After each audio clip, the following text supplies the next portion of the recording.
I'm done with you. I found someone else and already packed your stuff into storage. My name's Leonard Kessler, 54, staring at my phone in the kitchen of our Des Moines condo at 11:42 p.m. on a Thursday.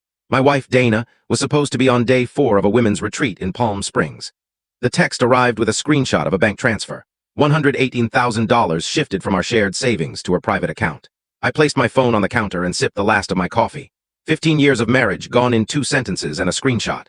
For months, the clues had been there. Extended weekend trips, new outfits she never wore at home, phone conversations that cut off when I walked in. I saw it all. I'm a forensic accountant. Spotting inconsistencies is my job, but I stayed silent. Maybe that was my first error, or perhaps the real mistake was marrying someone who thought my work was just dull numbers and spreadsheets. I opened my laptop and checked a secret email account Dana didn't know about. 3 alerts from my bank's security system. Someone had tried to reset passwords on accounts she'd never seen. She was being meticulous. I had to give her credit for that. I picked up my phone and typed 2 words in reply, best wishes. Then I called my brother, Jason.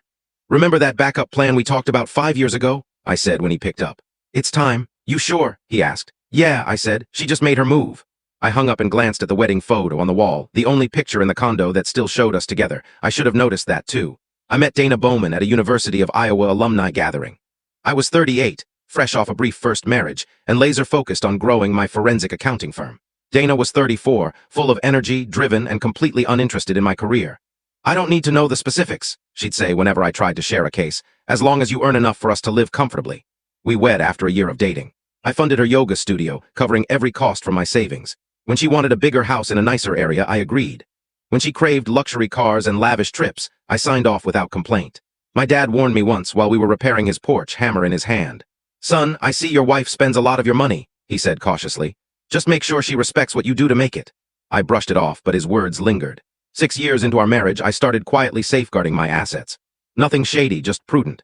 I set up 2 LLCs, created trusts, invested in cryptocurrency, and opened offshore accounts for international clients. Dana knew about our joint checking and savings, nothing more.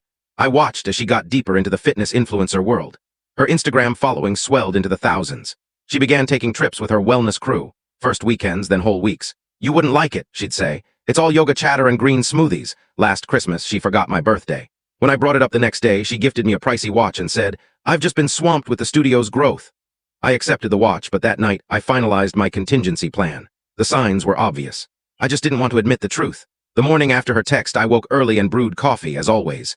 Routines are tough to break, even when your life falls apart. I logged into my custom financial system, built for my firm. I can't tell you the full story in this short video. If you want to see the full story, the link is given below. Click on it to watch the full story.